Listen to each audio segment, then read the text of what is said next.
There in your handouts, there's a book that we have that I've read. I just reread it recently for this seminar. Where is it? Am I going the wrong way? Yes, I am. All right. Emotional. Alex, I have to get those books from you. I'm going to borrow them. Better? That's horrible. I look like I'm going to chew his head off in that one, huh? And I know, you know what, I feel bad because both Laura and Frank have seen that face, and I actually apologize for them when I do it. It's something that I have to learn better, emotional intelligence. And that's really has set me back a lot. And Alex really didn't go into your circle of concern much, but we'll get into that another time. This is really what I want to get into. There's a few principles in this book, How to Win Friends and Influence People. I left it in my car, but it's actually in the first slide with all the books in it, How to Win Friends and Influence People, Dale Carnegie. All right, there's a handout with the 30 principles of this book. That book has probably helped more people have success in their life by applying those principles than any other book that we've read. All right, I want to go over just a couple. Don't criticize, condemn, or complain. Well, I'll tell you what, that principle goes against everything that today's society teaches us. Think about the news always looking to point the finger, or some politician always needing a scapegoat when something goes wrong. At home, we complain if the wife don't have the dinner ready for us, right? We're quick to condemn our kids when they mess up. At work, in the past, we've always had to cover our butts when things went wrong. We would attack the person instead of dealing with the issue. Well, we're turning the corner with this principle, but we're still struggling with it.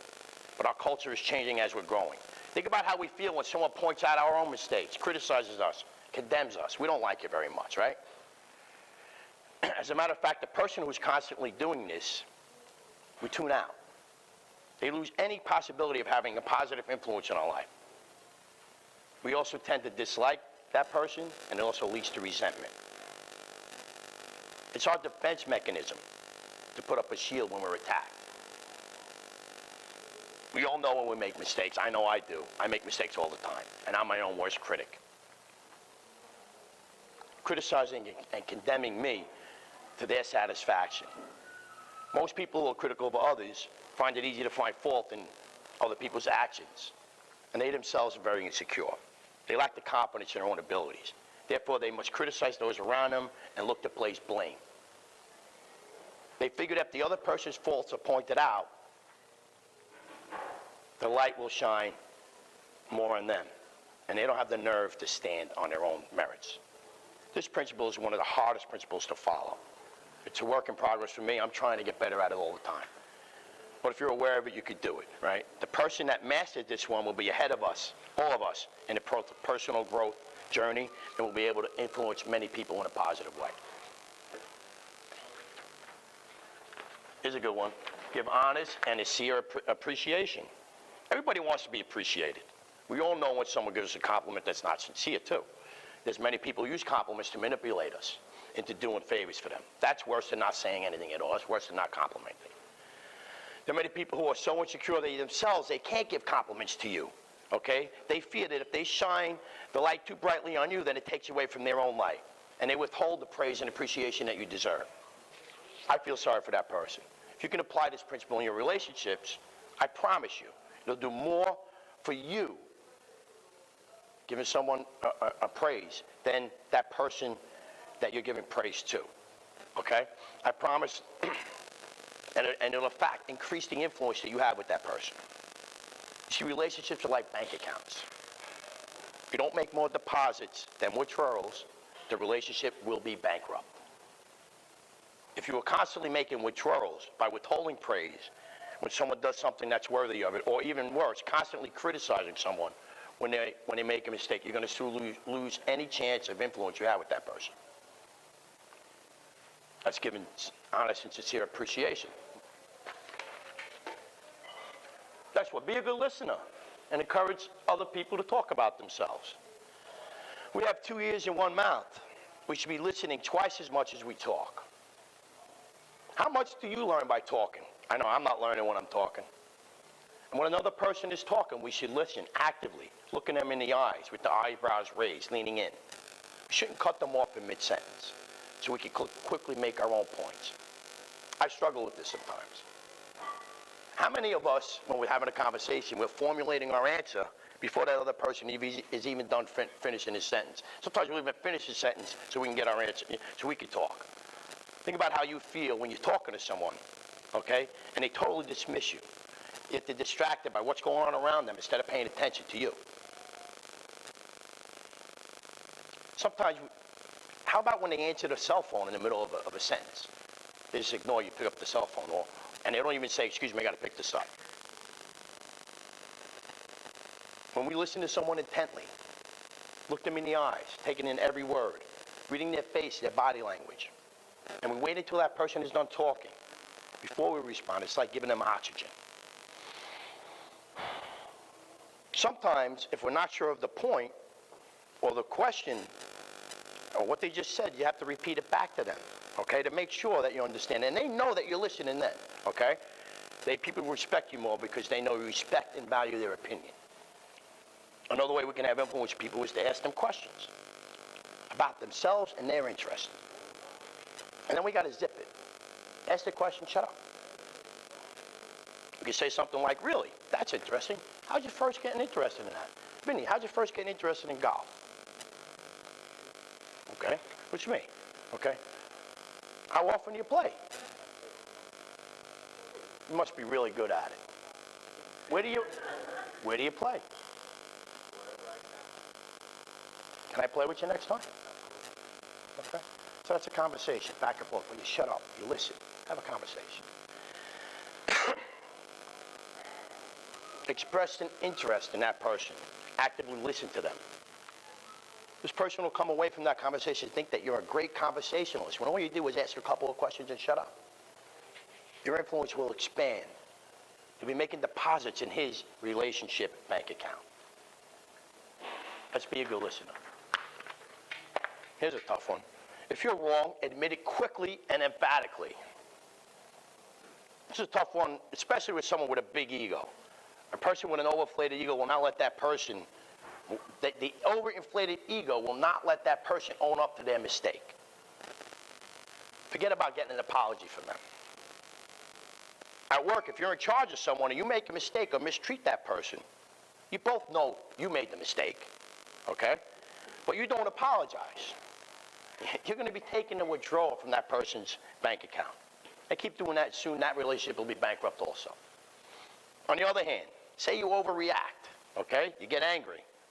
Happens to me a lot. And for whatever reason, you don't show emotional intelligence at the moment. Thank you, Alex. You blow up. But after a few moments, you berate that person. But after a few moments, you realize you made a mistake. Okay? You realize the error of your ways. But you immediately and sincerely apologize to that person for your overreaction and for blowing up. I do it all the time. It happens. And I realize it, and I realize if I don't make that apology, I'm never going to be able to have influence with that person. That happens, okay? But if you could do this all the time, okay, and I do it, ask people who are working close to me, okay, you're going to have bigger influence in your life. Here's the last one. Try honestly to see things from the other person's point of view. And this is just 5 of the principles in this book. That's why when I ask if you guys are looking into it, it will change your lives. You just have to start applying these principles. Try honestly to see things from the other person's point of view. You heard the saying, you can't judge a person until you walk a mile in their shoes. Truer words have never been spoken. If you could put yourself in the other person's shoes and see the issues that person sees, there'll be less problem in your life. Your life will be a lot easier. Sometimes we need to get over ourselves to do this. If you're correcting someone at work and you talk down with them with contempt and rip into them, it may make you feel powerful at the moment. Now, you had the last word. You got the issue off your chest. You won. You put that person in their place. But did you really win? What about that person's feelings? He's building resentment towards you. How productive is that person going to be when you're not watching him do his work? Your momentary victory will cost you much more in the long run. Now try this. Say you put yourself in that person's shoes, same situation. Well, you need to find out first what that person was thinking when they made a mistake. Maybe if he's a helper, his mechanic told him to do things a certain way, okay? And he didn't want to, and when he came to you, when you were starting to scold him, he didn't want to give up his mechanic. But if you started to talk to him, he would tell you. And you would talk calmly and explain. Ask questions of him. What happened? What were you thinking? Do it lovingly, okay? If you could do it with love and a sincere desire to help that person learn, you could easily correct the mistake just by talking it through. The emotions and the anger don't have to be part of it, okay? Attack the problem. Don't attack the person. You don't need to break that person. Try this principle at home with your kids, with your family members. See how it works out, okay? Are these principles speaking to you? Do you hear what I'm saying? Take some of the things that we've learned. I find, this is off here, I find some of the things, the best way I learn is when I learn something new, I immediately apply it, and I see the results. Try that. Go back to the boiler room tomorrow. Measure the water line. Measure the 51 feeder. Measure the 67 low water cutoff. See where the Hartford loop. Make a little sketch for yourself. Draw a couple of lines. Let it register. When you write something down with your fingers, it registers in your head. This is just the way you can learn. Take some of the leadership principles. Apply them to your family. Apply them to your coworkers tomorrow on the job. Say good morning. How are you?